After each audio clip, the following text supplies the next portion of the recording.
मित्रों, ये घोर कलयुग का समय है। इस विपरीत काल में हरि भजन ही एकमात्र जरिया है मोक्ष को पाने का।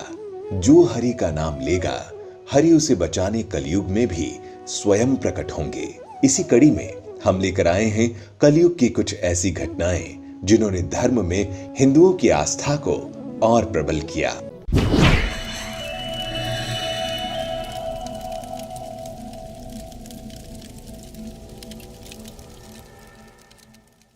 तो चलिए अब आज की कथा शुरू करते हैं।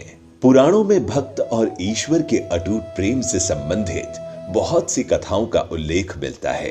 कलयुग की कथा की इस सीरीज में आज हम लेकर आए हैं एक ऐसे ही भक्त की कहानी जिसे देखने के बाद आपको भक्त और भगवान का रिश्ता कितना अटूट होता है उसका पता चल जाएगा। ये कथा हमारे देश की साक्षी गोपाल नामक एक मंदिर से जुड़ी हुई है। कथा के अनुसार एक बार दो ब्राह्मण वृंदावन की यात्रा पर निकले। उनमें से एक वृद्ध था और दूसरा जवान था। मार्ग लंबा और कठिन था, जिस वजह से उन दोनों यात्रियों को यात्रा के दौरान कई कष्टों का सामना करना पड़ा। उस समय आज के जैसे रेलगाड़ियों और बसों की सुविधा उपलब्ध नहीं थी। यात्रा के दौरान युवा ब्राह्मण ने वृद्ध व्यक्ति की खूब मदद की, जिस वजह से वृंदावन पहुंचकर उस वृद्ध ब्राह्मण ने कृतज्ञता जताते हुए कहा कि हे युवक, तुमने मेरी खूब सेवा की है।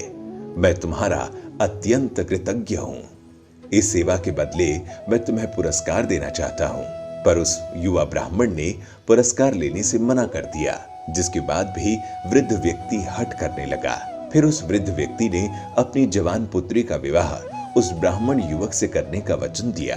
ब्राह्मण युवक ने वृद्ध व्यक्ति को समझाया कि ऐसा नहीं हो सकता, क्योंकि आप बहुत अमीर हैं और मैं तो बहुत ही गरीब ब्राह्मण हूं। फिर भी वृद्ध व्यक्ति अपनी हट पर अड़ा रहा और फिर कुछ दिन तक वृंदावन रहने के बाद दोनों घर लौट आए। वृद्ध व्यक्ति ने सारी बातें घर पर आकर बताई कि उसने अपनी बेटी का विवाह एक ब्राह्मण से तय कर दिया है, पर पत्नी को यह सब मंजूर नहीं था।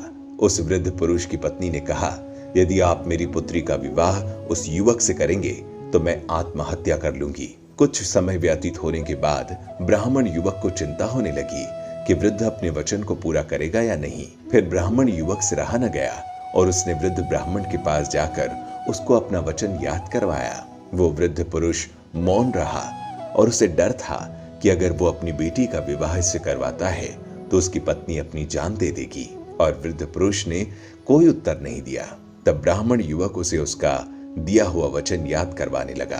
तभी वृद्ध ब्राह्मण के बेटे ने उस ब्राह्मण युवक को यह कहकर घर से निकाल दिया कि तुम झूठ बोल रहे हो, तुम मेरे पिता को लूटने के लिए आए हो।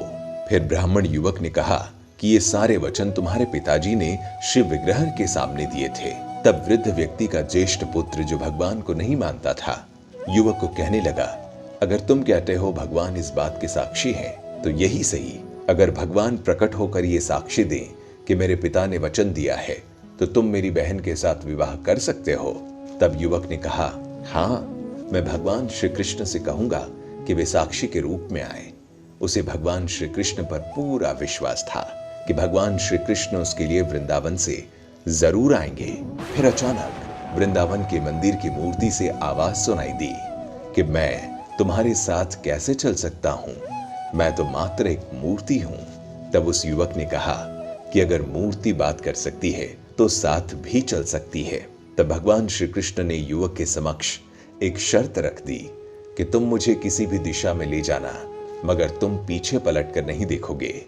तुम सिर्फ मेरे नुपुरों की ध्वनि से ये जान सकोगे कि मैं तुम्हारे पीछे आ रहा हूं। युवक ने उनकी बात मान ली और वो वृंदावन चल पड़े।